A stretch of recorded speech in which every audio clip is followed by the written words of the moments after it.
মল মূত্র বেগ সামলাতে পারেন না, যখন তখন যেখানে সেখানে পড়ে যায়, এমনকি বিছানায়ও। আপনার বয়স যাই হোক, 40, 50, 60, 70, 80, কোনো সমস্যা নেই। এই সহজ ব্যায়ামটির মাধ্যমে আপনি অধিক উপকার পাবেন। চিরদিনের মতো আপনার এই সমস্যা কমে যাবে, আর কখনো এই সমস্যা হবে না। এবং আপনার যদি কিডনি স্টোন থাকে, সেই স্টোনও গলে বেরিয়ে যাবে।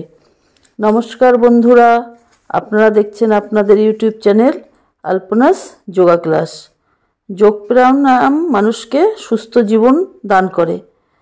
দিন রাতের মধ্যে আপনার জন্য আপনি একটু সময় রাখুন যোগ প্রাণায়াম করার জন্য। আপনি ভালো থাকবেন, সুস্থ থাকবেন এবং সঙ্গে সুষম আহার গ্রহণ করবেন। জল ফল একটু খাবেন প্রতিদিন নিয়ম করে।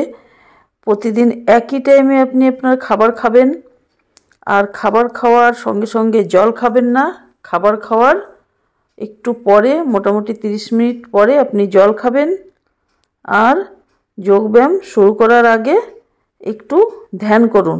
ধ্যান করে আপনার মনকে স্থির করে ব্যায়ামের উপযোগী করে তুলে আপনি ব্যায়াম শুরু করুন।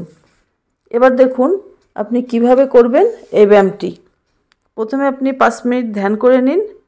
তারপর আপনি চুপচাপ পদ্মাসনে বসুন বা সিদ্ধাসনে, কোনো সমস্যা নেই।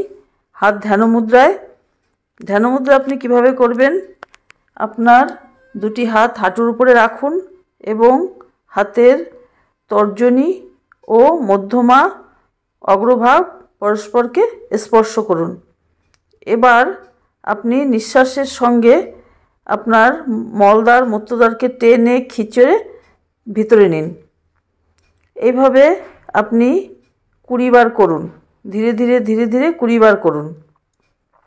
20 বার একবারে না পারলে আপনি 5 বার করে বিশ্রাম করুন, তারপর আবার করুন, আবার বিশ্রাম করুন, আবার করুন, এভাবে করুন।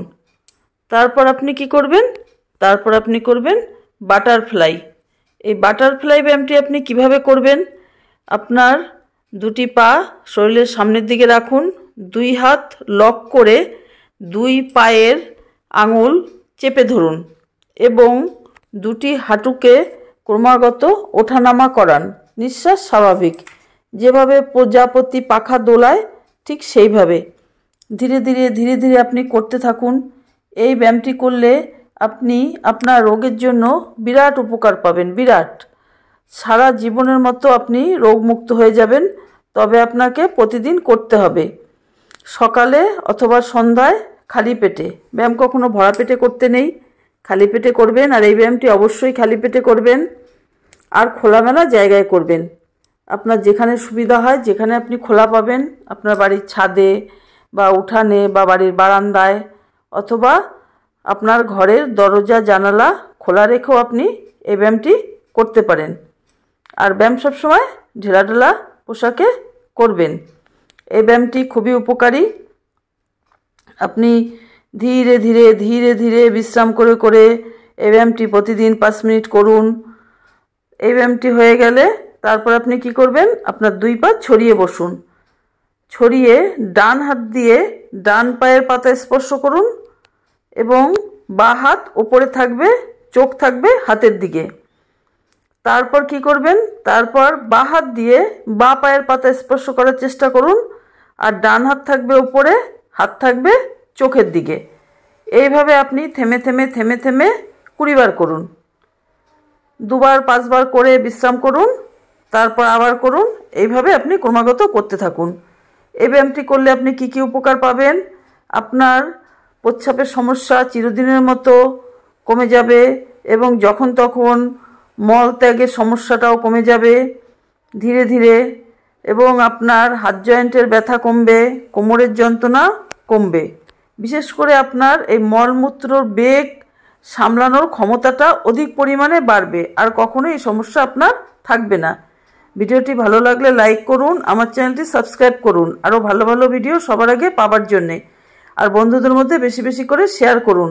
আর ফেসবুক পেজ থেকে দেখলে ফেসবুক পেজটি ফলো করুন। কমেন্ট করুন, কমেন্টে আপনার সমস্যা জানান। ভিডিওটি দেখার জন্য সকলকে অনেক অনেক ধন্যবাদ।